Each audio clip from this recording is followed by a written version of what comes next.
Good morning and welcome. And welcome to those of you joining us on the podcast. We are on session 5 this week of our 9-session series, so we're a little over the halfway point right now on the Bible and the Dead Sea Scrolls. And we're using as our resource the book Jesus and the Dead Sea Scrolls, revealing the Jewish roots of Christianity by John Bergsma. We are going to address, in a sense, a variety of what might seem to us unrelated concepts, topics, but they're very much related in the Dead Sea Scroll literature. And so I wanted to kind of lump them all together so we could talk about them all at the same time. And you'll see as we go through how that can be. But the primary focus this session will be on celibacy, marriage and divorce, and the priesthood. That's where we're going. And we've been talking about this for the last several weeks, about the followers of the teacher of righteousness seeking after perfect holiness if they lived at Qumran, where it was an all-male celibate group. And the reason that we say that are primarily because of external sources. The ancient historians, Josephus and Pliny and Philo, all said that what stood out to them as an outsider looking at this group of Essenes was the fact that they were celibate. So I wanted to ask you, when you hear the word celibate or celibacy, what comes to mind? What do you think of? Just abstaining. So it's what? Abstaining. Okay, good.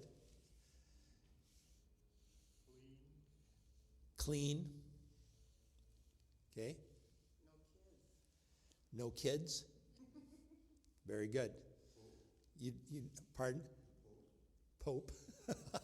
There you go. Yeah. Okay. And that is kind of the way the Essenes looked at this. But what these three ancient historians say, the reason that celibacy sticks out to them about the Essenes is they just can't imagine trying to have a sect or a group sustain itself when you can't have children because you're celibate. So how are you going to do that? That's why. They didn't say it because they thought it was weird that a man would not have sex. They said it because it was strange to try to think of how the sect could propagate itself without doing that. Well, as we know, what the Essenes did do to propagate themselves was they would get disenchanted people from the society who chose at some point in their adult life to enter into the community with the Essenes. And so they'd have to go through this 1 to 3 year process of initiation before they were fully accepted. But that's how they added to their numbers. Furthermore, there were people, and we're going to see this next week, there were people who, for a variety of reasons, but maybe because they were a married couple, very old. You'll probably guess who I'm talking about here. Very old, who suddenly have a child. Well, how would you like to have an infant right now in your house and raise that infant? Neither would I. So it was kind of common practice for people who had that kind of a situation or any other variety of situations going on, to take their children and bring them to the Essene compound at Qumran and say, "You raise my son." And that's another way that they propagated their sect and so forth. So, despite the fact that the three historians, ancient historians, were kind of perplexed as to how this would happen, it went on. However, and that's an external source. We also saw that the archaeology at Qumran certainly points to a celibate group that was there. So not only do the ancient historians, as an outsider looking at this group, say that they were celibate, but the archaeology suggests that it was an all-male community, which suggests that it was celibate as well. However, if you look at the internal documents, these are the Dead Sea Scrolls themselves, and that's what we're going to do this morning, you will find that the Dead Sea Scrolls, none of them, even the community rule document, which was specific to Qumran and not to the Essenes who were in the camps and in the cities, even in that document, the word celibate or celibacy never shows up. And the concept is even a little bit fuzzy as to what was really required of these people. And that is why Bergsma says, at the end of the day, perfect holiness does not equate to celibacy. It's just sort of a sideline of it. It's not the main thing. Here are the main issues that the Essenes taught in their rules were what anyone committing to their group should follow. This is from the IQS document, column 5, lines 1 through 7. So this is the community rule. And this is the rule for the men of the community who have freely pledged themselves to be converted from all evil and to cling to all his commandments according to his will. They shall separate from the congregation of the men of falsehood and shall unite with respect to the law and possessions under the authority of the sons of Zadok, the priests who keep the covenant, and of the multitude of the men of the community who hold fast to the covenant. Every decision concerning doctrine, property, and justice shall be determined by them. They shall practice truth and humility in common, and justice and uprightness and charity and modesty in all their ways. No man shall walk in the stubbornness of his heart so that he strays after his heart and eyes and evil inclination. But he shall circumcise in the community the foreskin of evil inclination and of stiffness of neck, that they may lay a foundation of truth for Israel, for the community of the everlasting covenant. They shall atone for all those in Aaron who have freely pledged themselves to the house of truth, and for those who join them to live in community and to take part in the trial and judgment and condemnation of all those who transgress the precepts. On joining the community, this shall be their code of behavior with respect to all these precepts. Now, in all that I just read, did you hear the word celibate or celibacy? Did you hear the idea or something getting close to it? Maybe. But it's not specifically there. In the community rule. Nevertheless, again, we are convinced because of these outside sources that at least to an outsider, the group at Qumran was celibate And that was sort of a unique feature. That was something that stood out, and we would recognize that. So the Essenes, again, as we've been talking about in the last few sessions, thought that they were the true priesthood, that their compound at Qumran was the true temple. In fact, it was the Holy of Holies.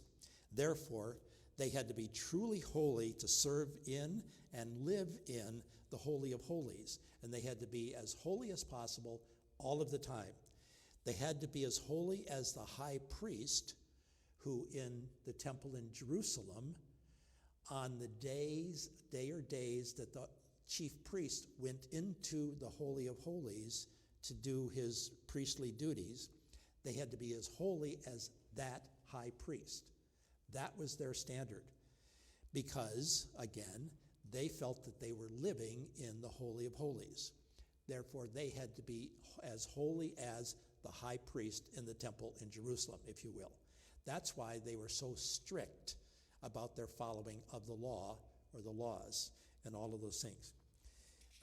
And it also explains why they were celibate, because celibacy avoids one of the things that can make the high priest in the temple in Jerusalem unclean, at least for a short time. And that is, if the high priest is married and has sex with his wife, he is unclean for 1, and eventually the Mishnah says 3 days, before he can go back into the temple to serve again. So the Essenes did not want to be unclean for even 1 to 3 days.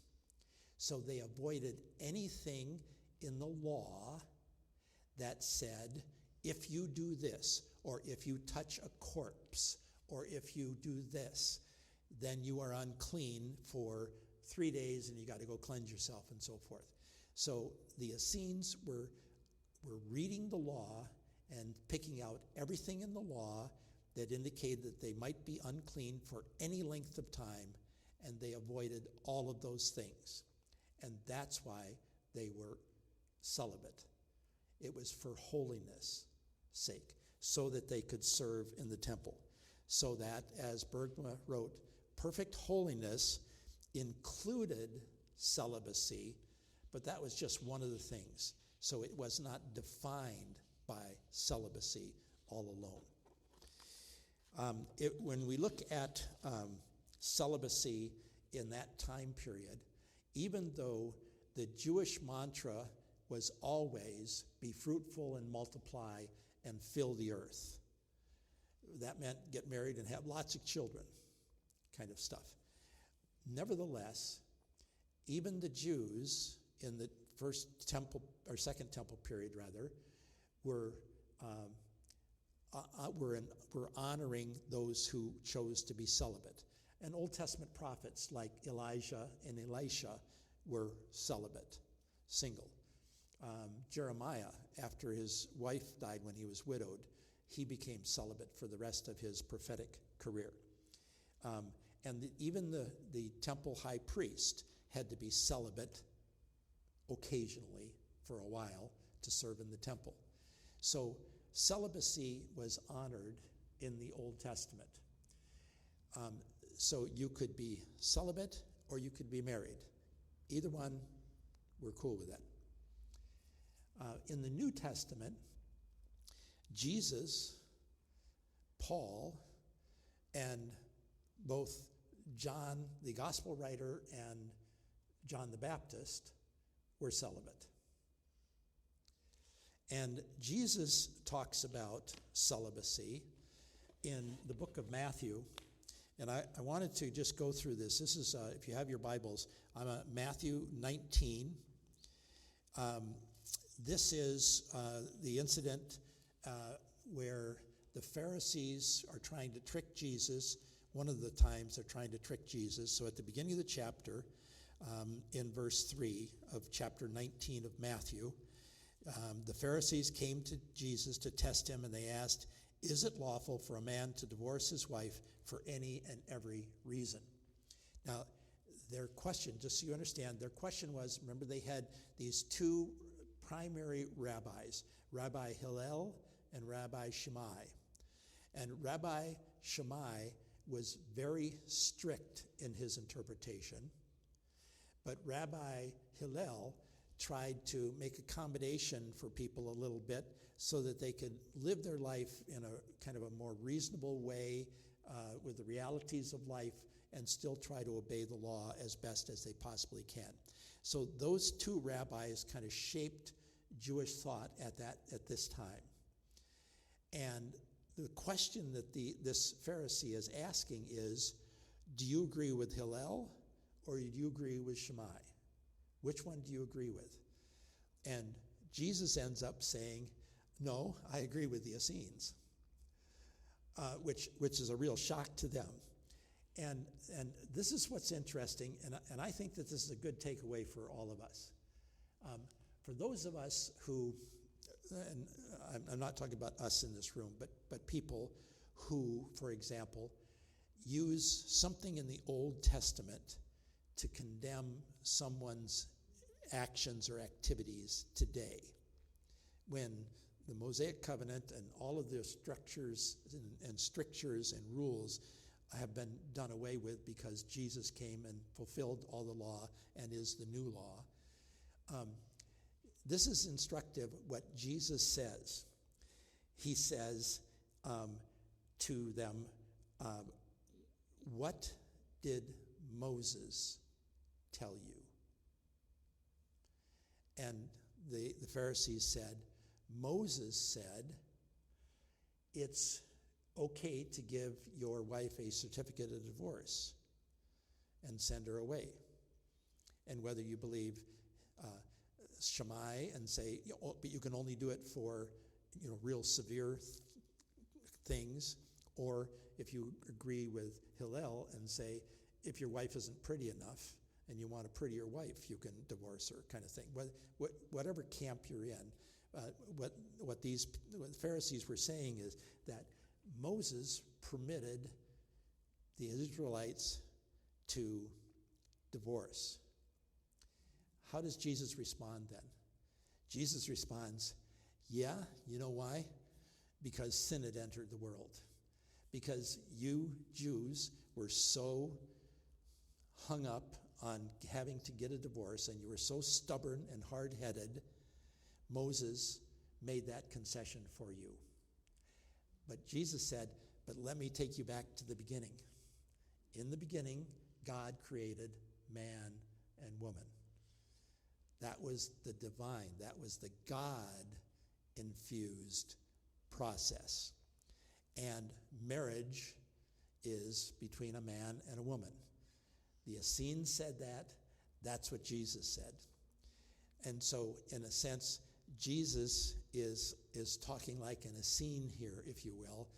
Not really, but they were both saying the same thing in relation to the question that the Pharisees tried to trap him with, that was should a person be divorced and so forth. And Jesus is saying basically, what God has brought together, let no man pull asunder. So that was sort of the New Testament, if you will, then take on marriage and divorce. Now, I want to divert from where we started and where we've been talking about the whole first 4 sessions, where we have talked about the Essenes being an all-male community at Qumran. And I want to talk about the camps, the Essene camps in the cities, and the people who were Essene followers who lived in the cities. What did holiness in the camps look like? And this is now, we're going to switch from the community rule, which was exclusively for the people at Qumran who were celibate, the men. Everything in the community rule just presupposes that you're celibate and that you're a man. There's no real mention of women there because there were no women at Qumran. However, the oldest document for the Essenes, the Covenant of Damascus, or the Damascus document, which dates back to the 3rd century BC, does talk about women, and specifically it talks about both the people who are in the Essene compound at Qumran and the people who live in the cities. And this is in the Damascus document, column 7, lines 4 to 7. But if they live in camps according to the rule of the land, which existed in ancient times, and marry women, as is the custom of the law, and beget children, then let them live in accordance with the law and by the ordinance of vows according to the rule of the law, just as it says in then they quote Numbers chapter 30, verse 17. So there is in the Damascus document something that doesn't exist in the community rule, and that is the rules under which the people who were married and had children and lived in the cities were to follow. So the two documents are separate and distinct. And as Josephus says in his document, this group that lived in the camps in the cities was, quote unquote, another order of Essenes. They were women, children, and men. And in Jerusalem, which was a unique kind of hybrid between what was going on at Qumran with all-male celibacy and what was happening in general in all of the cities throughout Israel. Jerusalem was a little bit unique in that probably, we don't know for sure what the breakdown was, the percentages or anything like that, of married versus celibate Essenes in Jerusalem. But it was probably predominantly celibate males. But there were women and children and married couples living in the Jerusalem quarter, the Essene quarter. Archaeology has shown us that this is true because, as we discussed, the outer wall of the city of Jerusalem had an Essene gate, and just outside that gate was several mikvahs, the ritual washing pools, community pools, and latrines, so that you could relieve yourself outside of the city, since the temple was in Jerusalem, and that made all of Jerusalem holy. You couldn't go to the bathroom inside the city. You had to go outside the city to do it. And if you did that, you had to cleanse yourself before you could come back into the city, kind of thing. So that was the purpose there. Also, we haven't discussed this before, but also archaeologists have found Essene graves just outside the walls of the old city. Remember the unique Essene graves that we found at Qumran, single person, not family tombs kind of thing. The archaeologists have found some graves like that, and this is what's really strange. Archaeologists have also found and can trace now a path that goes from the Essene gate in Jerusalem all the way down almost to the Dead Sea, to Qumran, goes directly to Qumran. So that there's this real firm link from archaeology that in Jerusalem, probably there was a large contingent of Essenes. They were in that quarter, and probably a lot of them, a high percentage of them, were celibate males. So the Essenes in the camps followed the Essene rules. They ritually bathed frequently. And furthermore, now we're going to step outside of Jerusalem and go to the other cities throughout Israel and in their camps. The Damascus document also talks about this, and it talks about the fact that for those who live in those other areas, other cities, as long as there are at least 10 Essenes gathered together in community, there has to be a priest to guide them. For this is their structure now of leadership. This is, again, the Damascus document, column 13 and line number 2. For every group of 10, a priest knowledgeable in the book of meditation should always be present, and by his command all shall be ruled. So even in these camps now, you see this hierarchy that the Essenes set up in their camps, and we're going to talk about that a little bit more when we talk about the priesthood concept. But that was all part of the holiness, that they had to follow the rules and regulations laid down by the priest, who had to be aware of the rules enough to teach them what the Essene rules were. They couldn't just go to the Pentateuch, to the Jewish scriptures, and follow that law. They had to follow that law as interpreted by the Essenes. So now we're ready to go to the next slide. Let's see if we've got, okay. So now here is the question. Were there women Essenes? What is the evidence that shows that, okay, a man could be married and have children and still be an Essene? Did that mean his wife was an Essene? Does that mean his children were Essenes or not? So the question is, were women Essenes? And the answer is not at Qumran. There were no women at Qumran.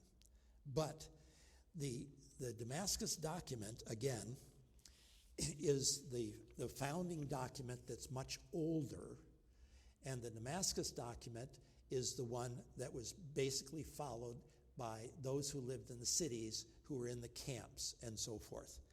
And the Damascus document, now I've shown here, most of these fragments are from the fourth cave at Qumran.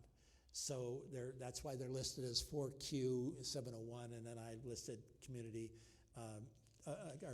Damascus document CD, because they were, remember we talked last week about how the Melchizedek document was a jigsaw puzzle of fragments that were put together. The Damascus document as we have it today, there were 5 or 6 copies of it found among the Dead Sea Scrolls. None of the 5 or 6 copies are complete, nor is the reason that the scholars identified the Damascus document immediately when they found it among the Dead Sea Scrolls was that a previous copy of the Damascus document had been uncovered right at the turn of the 20th century, in 1907, I think it was, in Cairo, in Egypt. That document also is not complete. So what the scholars have done, just like they did the jigsaw puzzle that put together 11Q Melchizedek, scholars have put together all of these various copies that are incomplete, kind of harmonized them together and tried to figure out where, if there's fragmentary pieces, where they fit into the overall document. And they have, this is my copy of it, so it's a several-page document, several columns of work, but this is what they have put together. And again, this is the document that is used in the cities, in the camps for the Essenes. This is their controlling document, not the community rule. And what's interesting about this document, we talked also last week about this process of canonization of the Hebrew scriptures and so forth. One of the reasons that both the Jewish scriptures and the Christian scriptures were ultimately canonized, if you will, is that This document and almost all of the other primary sectarian literature at among the Dead Sea Scrolls has been changed constantly over a couple of centuries. So when you're reading the Damascus document, it gets very confusing because they insert paragraphs that say that previous passage where it mentions so-and-so, this is the interpretation of that passage. And then it goes to that. And maybe it does 2 or 3 different revisions or interpretations of a passage that interrupts the flow of the document, and then it goes back to the document again and goes for a ways, and then there's another insertion in there. All of these insertions are dated later. The original document, again, was the 3rd century, to about 250 BC. It was probably, we don't know for a fact, but probably the original Damascus document was written at that time. These revisions occurred from 150 BC through 70 AD. So there are all kinds of revisions. And it's very important that you understand that it is these revisions that are added in, these paragraphs of explanation that are added into the Damascus document that are the principal sources of the information that I'm about to give you about were women Essenes. So in the first fragment, they're listed number 1. This is again in the 4th cave fragment number 270 at Qumran. And it basically says women can be excommunicated from being an Essene if they are promiscuous and whatever. Well, that presupposes that they are Essenes, okay? There's one piece of evidence that says that women were Essenes according to the Damascus document, not according to the community rule, but according to the Damascus document that's used in the cities. That makes sense. The second one, another fragment, number 266, from that 4th cave, it has, first it lists, this is what men who have a discharge must do as far as refraining from serving in the temple and have to do to get cleansed, and how many days they have to remain out of the temple. And then it has this paragraph on women. This is if a woman has a discharge. Men have a discharge, women have a discharge. Presupposes that the women are Essenes, right? The next one, there's a purification process for women who have childbirth. For men, having a boy and having a girl, they're 2 separate processes. If you have a girl, you have to be out longer because they really wanted men, as you know. That's just Old Testament times. Sorry, ladies, but that's the way it was. And I have 3 daughters, so I'm okay with this. Then the 4th one is another fragment, number 271, and it talks about betrothal. Now, this is, remember, in this time period, marriages basically were arranged. And you didn't get married, you didn't choose your spouse for love or whatever reason you choose your spouse. It was chosen for you by your parents, and girls were property, women were property. These were transactions. So this fragment talks about if you have a business transaction, you got to be honest and upfront about that. And that includes the business transaction of betrothing a woman to a man. You got to, if you're the father, you got to be honest. Is she a real pain in the neck in the house? You got to tell the guy that's going to be your husband. You got to let her know ahead of time. That's basically what this says. So it's all about betrothal. Again, it's presupposing that because it's a rule for Essenes in the cities to follow, it's presupposing that women are included because there's a rule about something that women do. Okay. Then go back to that previous slide, if you will. We're not quite done. Then again, there's that segment that says that promiscuous women, whether it's your daughter living in your house who is being rebellious and promiscuous, or any other kinds of promiscuity that a woman might go through, she has to then go through a certain process to get cleansed and come back into the group. So it's presupposing that women are Essenes. Then these last two are from what's called the Geniza. The Geniza, A and B, A is a longer section, B is a shorter section.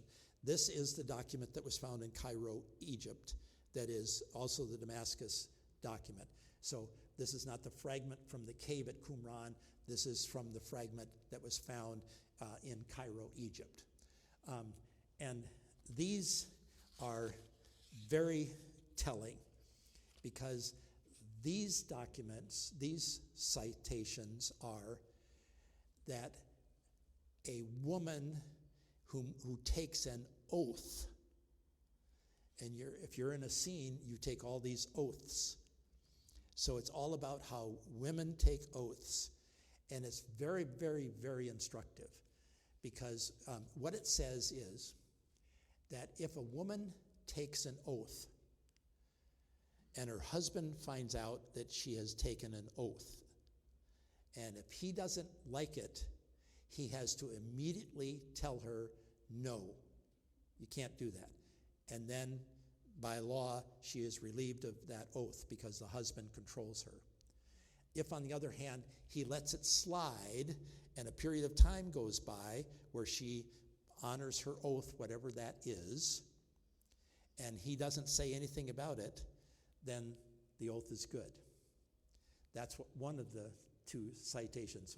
The other one, and this is the one that's key, the other one is going to remove the man from authority over his wife or his daughter.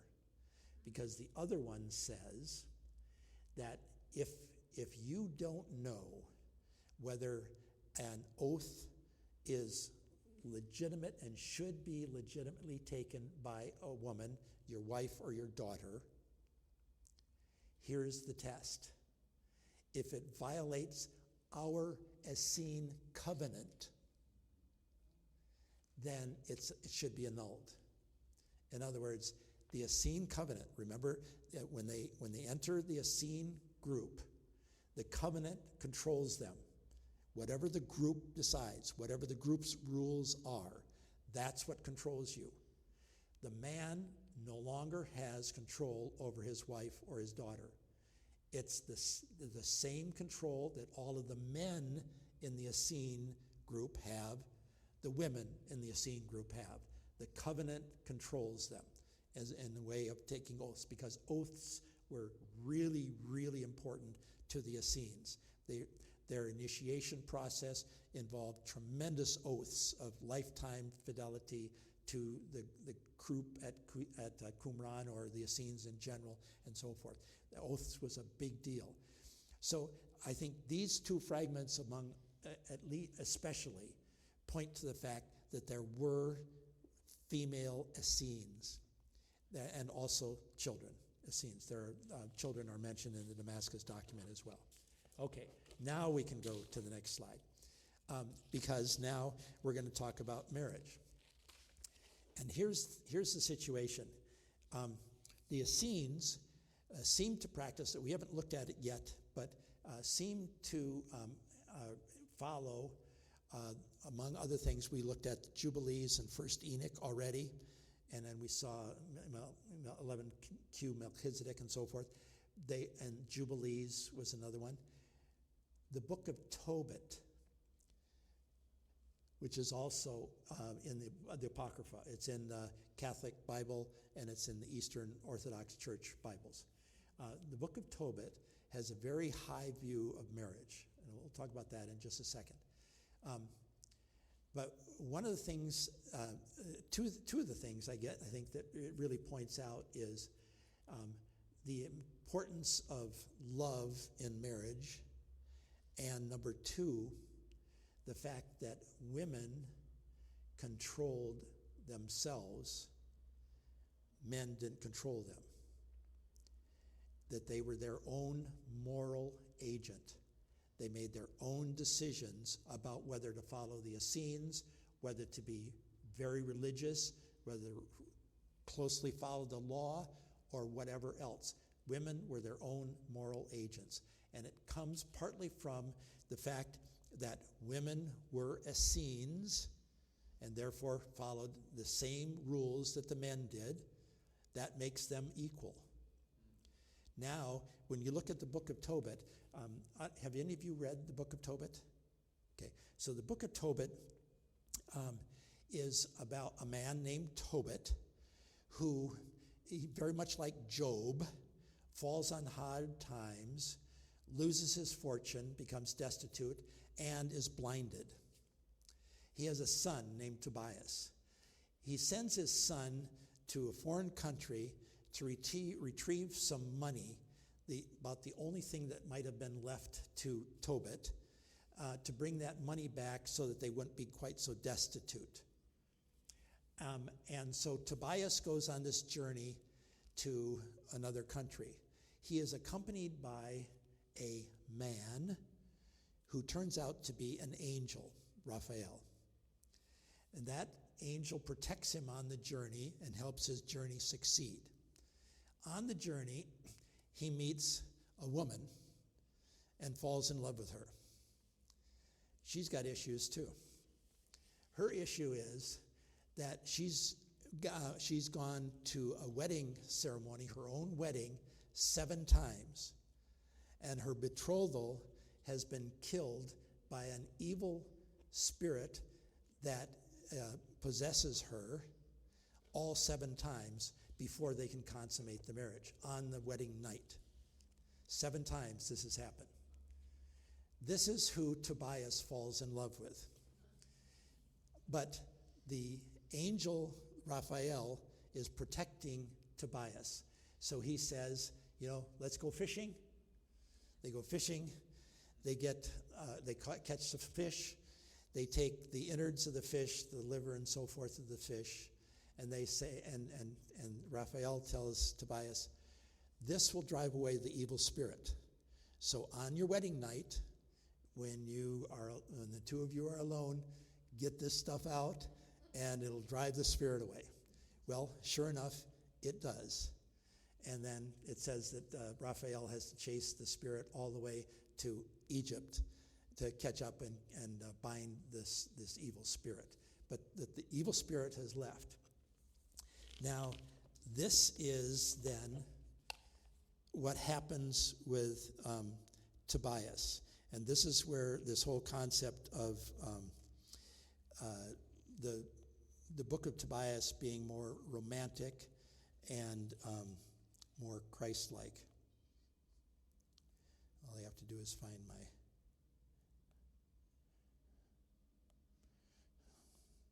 Can't find it right now. Okay, so I'm gonna forego that.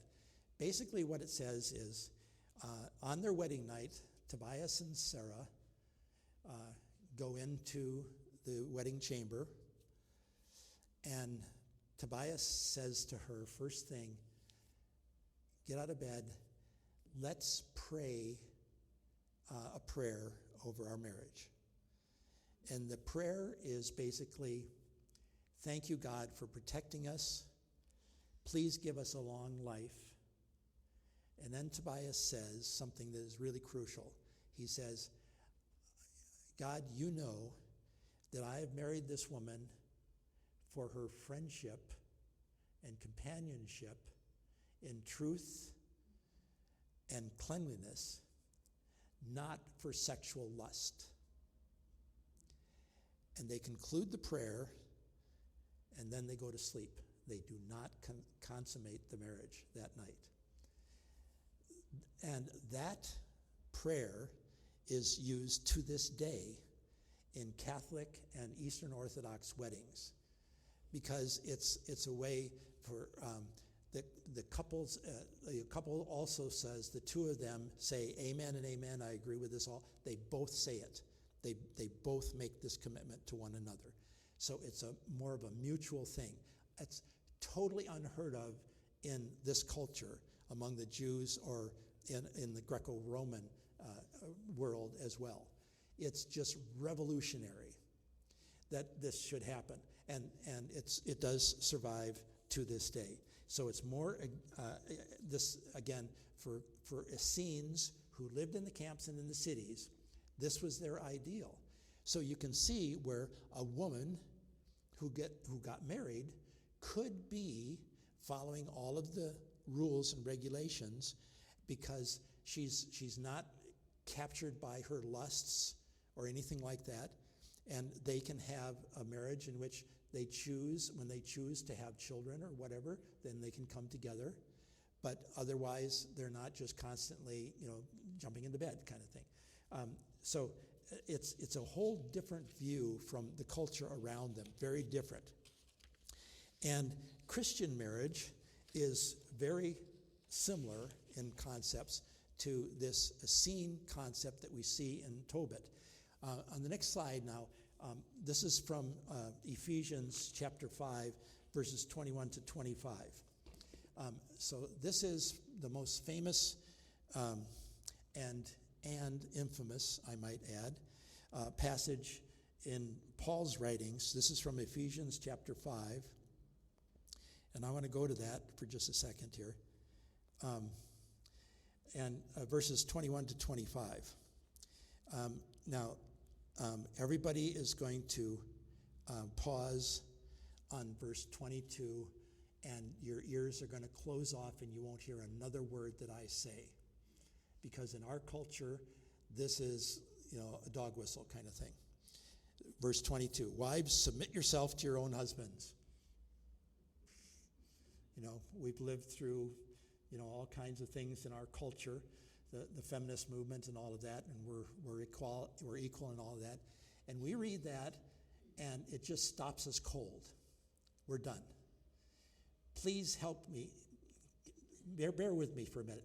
Let's go beyond that verse, and let's see what else is being said here. So, verse 23. For the husband is the head of the wife, as Christ is the head of the church, his body, of which he is a Savior. Now the church submits to Christ, so also wives should submit to their husbands in everything. Husbands, love your wives. Again, here we go. Love. What kind of love? The love that Paul is talking about is the same kind of love that Jesus had for the church. What was he willing to do for us? He was willing to die on the cross. Husbands, you should be willing to die for your wife, out of love for your wife. That is absolutely revolutionary. It's beyond revolutionary. It's beyond what the Essenes taught. The Essenes just said love. The Bible, Paul is saying, you've got to sacrificially love. You've got to be willing to sacrifice your life for your spouse. And what this passage really says, when you read the rest of it, is that the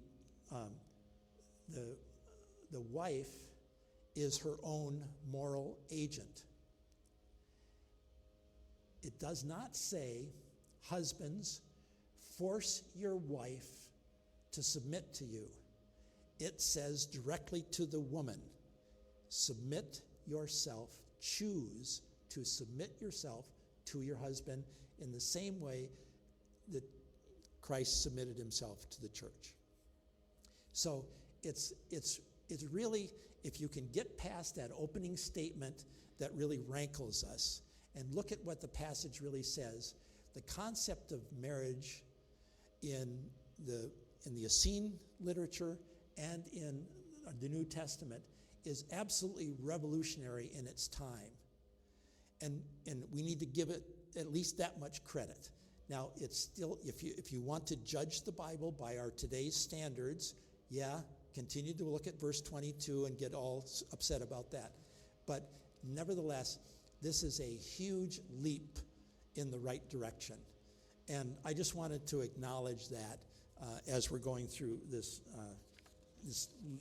thing on marriage. We've already covered on the next one, the divorce, that Jesus says that he follows the Essenes more than he follows Hillel or Shammai. But I wanted to look also at Mark chapter 10 and what Jesus says there about the passage that we've already kind of looked at. I'm in Matthew. That's why I don't recognize it. Mark 10. This is again where the Pharisees are trying to trick Jesus and ask him about is it lawful to give your wife a certificate of divorce? Jesus goes back to the Genesis account again to say that God's idea on divorce is that you shouldn't do it, because what God has put together, no man should put asunder. And Jesus' criticism of Moses, God forbid that a Jew, criticize the almighty Moses, but Jesus' criticism of Moses instructs us that we are often making accommodations, just like Moses did, for the sinful world that we live in, that it was never God's intent. Now, bear this in mind. It may not have been God's intent, but we all sin. So if we sin by divorcing or if we sin by anything else, it's all the same. We're going to get forgiven by all of these things. It's just that don't try to say that God said you could get divorced or God said you shouldn't get divorced. We're the ones that said that. We're culpable for it. Sin has entered the world. This is all on us. And Jesus is saying it's really on Moses. Moses has sort of led you down the primrose path, and that's why you're having these debates about whether to follow Rabbi Hillel or Rabbi Shammai. And that's kind of where it stands. And that's all I wanted to say about divorce. And then this is the last topic now that I wanted to cover. The priesthood. In the Essene literature, both at Qumran and in the camps in the cities, and in Judaism of the Second Temple period, and in Christianity, early Christianity, that the apostles, Paul's work setting up the church, the first century Christian fathers. All three of them have both concepts of the priesthood of all believers. You and I are priests. In the same way, Essenes taught that everybody in Qumran was a priest that was as holy as the chief priest and could go into the Holy of Holies, and they actually lived in the Holy of Holies. In the same way, you and I are priests. We don't need an intercessor. We don't need a pastor or a pope or anybody else to have a relationship with God. We have this direct relationship with God. We are priests. You and I are priests. At the same time, there is a priestly leadership in all three of the groups, in Judaism and Essenism and in early Christianity, that looks very similar. There is, in Old Testament times, there is the high priest. He's in the Aaronic order, he's after Aaron. He's the Zadok kind of priests. Then there are the regular priests, all the other priests that help serve in the temple. That's the next order down. And then the Levites. That's their order of leadership in the priesthood. For the Essenes, they call them a little something different. They call them, primarily in the camps, is the overseer, is what they called the leader, the priest who led in the camps, who they had to follow his interpretation of the rules.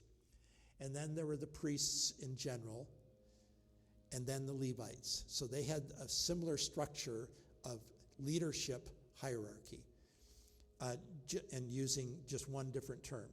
In the New Testament church, and Bergsma goes through this, we see a different titling of the leadership of a priest. And they are the bishop, the presbyters, and the deacons. And we don't even have them in our church. But I'm sure, if you're like me, you've been in churches in the past, or you know about churches that have an order of deacons and a group of elders or presbyters and so forth. We do have a bishop, our Grand Canyon Synod bishop and so forth. So we have some of this. But this was a more formalized, threefold structure at the very early onset of the Christian church. And the other thing about the New Testament is that when Jesus was challenged, because he and his disciples, for example, were walking through the field and harvesting the grain so they had something to eat. They were harvesting with their hands and eating it. And the Pharisees attacked them and said, you're doing that on the Sabbath, number one. So what's up with that? And Jesus said, David, King David, did it. The priests do it. The high priests do it. They violate this law when they're serving in the temple. And Jesus basically said, and I'm above all of those. So I'm saying it's okay. So I don't care what you say. I'm saying it's okay. Jesus was asserting his authority. And by the way, Jesus does this on several occasions, and we really miss it. If we had a sermon just a couple of weeks ago on the Beatitudes. Do you remember that? Blessed are those, blessed are these, blessed are these. Right after that section, but part of the same sermon, Jesus says, you have heard it said by the Pharisees and the Sadducees and the teachers of the law. He doesn't say that. He says, you have heard it said. But I say, and Jesus totally reinterprets and redefines everything the Jews know on his authority. That is in the Sermon on the Mount. And we don't pay much attention to that, but we should. Because Jesus came, fulfilled the law. He is the new law. He reestablished everything. The Old Testament laws, in a sense, are of no effect. Then just quickly, we're almost out of time here, or out of time. This teacher of righteousness at Qumran, he was probably obviously from the priestly family of Levi. He was a Zadokite, a descendant of Aaron, according to Ezekiel chapter 40. And at Qumran, all were considered priests, as we should all consider ourselves priests. But there was a hierarchy within their Yahad is community, within their community of ranking the people in their community.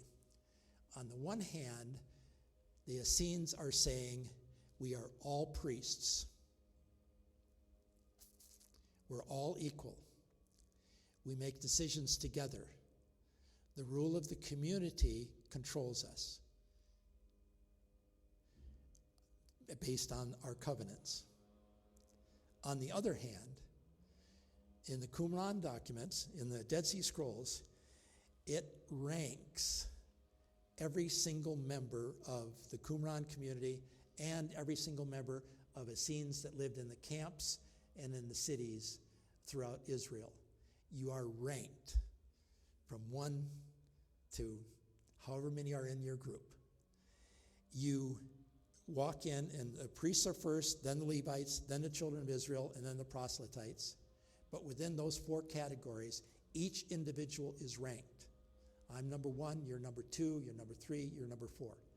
Is it any wonder that at the Lord's Supper, the disciples got into an argument over which one of them was the greatest? They were ranking themselves because they had Essene influences going on in their life, and they got off on a tangent of, I think I'm ranked number 1 among the 12, so I get to sit here.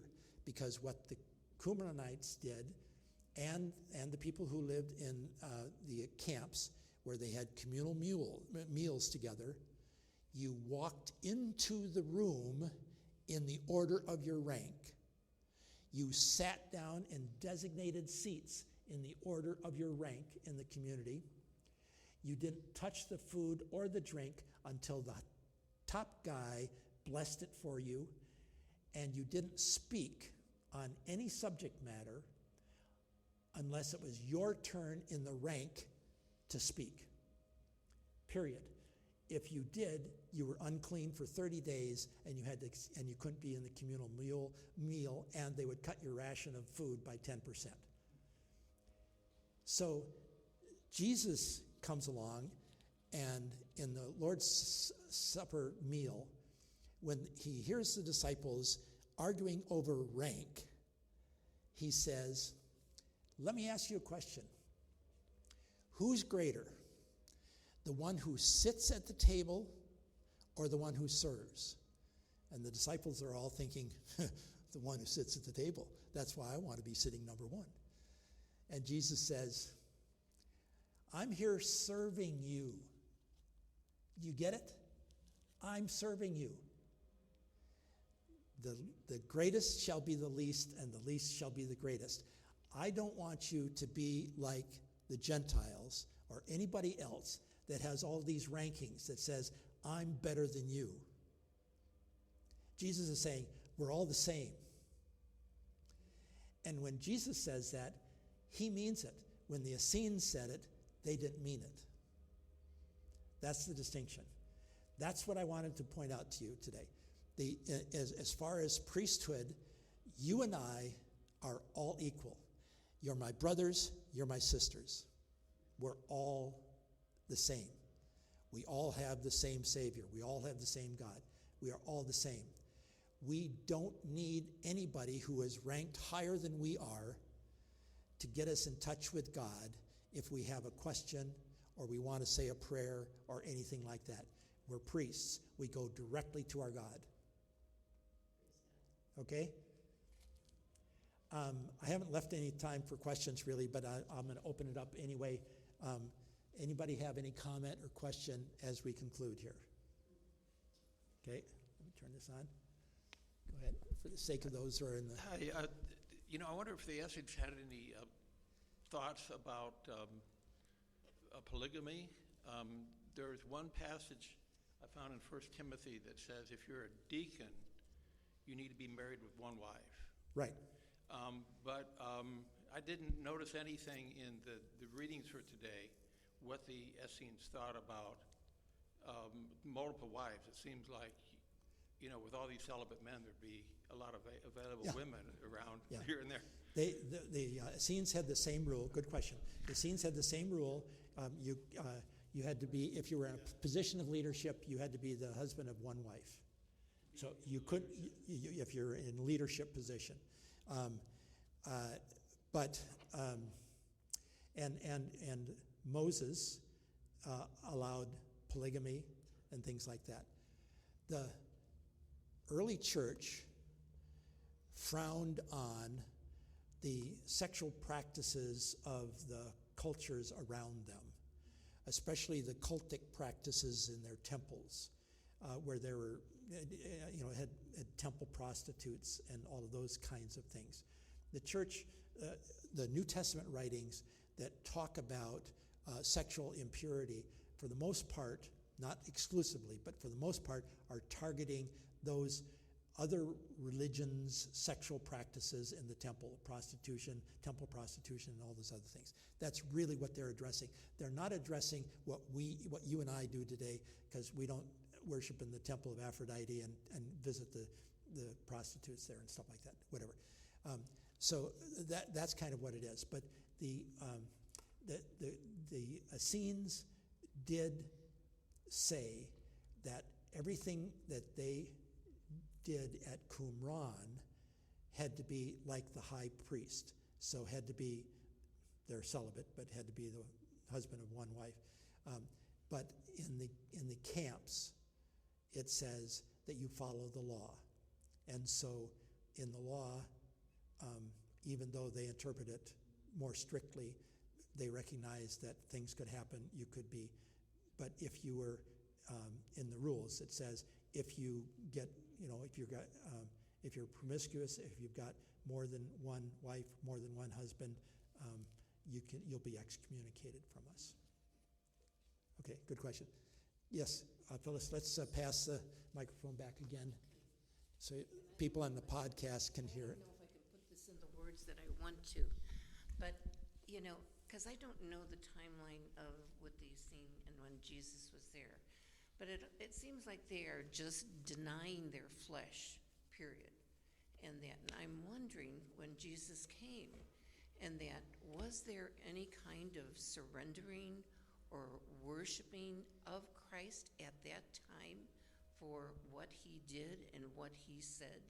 Because he was flesh, but he was also the Holy of Holy. Mm-hmm. And so I'm wondering how, and I don't know if there's answers of how they perceived or, complemented that worshipfulness that needed to be, that surrendering, that giving into everything that Christ was.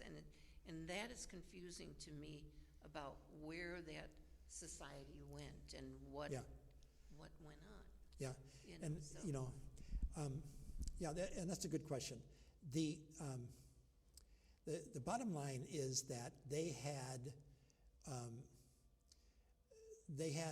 the desire to be celibate and to be holy for the same reason that Christians would want to be holy, and that is to honor God and serve God. It was ultimately directed in that way.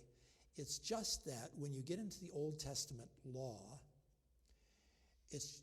you can get more focused on following the external dictates of the law than what's going on in your heart. And it looks like they are doing the one thing and not honoring the true thing. But to be fair to the Essenes, there was this idea that the holiness was so that they could serve in the temple, so that they could serve God, so they could do the right things in the way of the sacrificial system that was prominent in the Old Testament.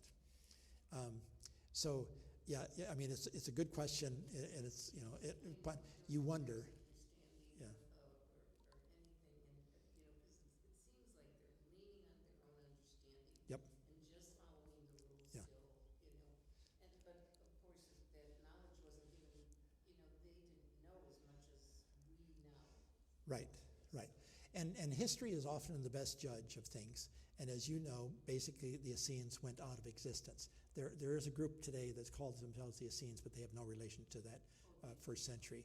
The Essenes, after 70 AD, 68 AD, when the Romans destroyed the temple and Israel, basically that's when Qumran was destroyed, and the Essenes went out of existence at that point. Most of the Essenes in the cities and the camps and so forth, as I've tried to argue, became Christians.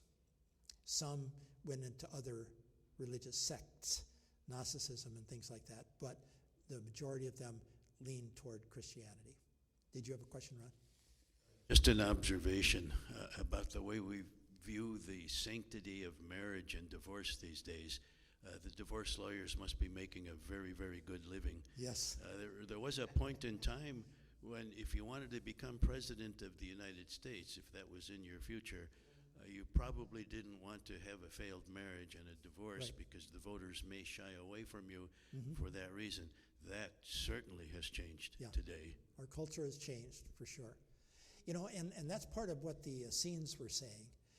The Essenes were looking at their culture and saying when the Hasmoneans, the Maccabees, when they came into power, they changed things so much. I mean, they usurped the leadership role of the chief priest, and the king of the Maccabees became the high priest as well, and totally corrupted the whole temple system. And the whole culture went along with that. The Pharisees and the Sadducees went along with it. And the Essenes were saying, it's not like it used to be. Just like we say the same thing, it's not like it used to be. Yeah, that was the situation there. David has a comment, question too.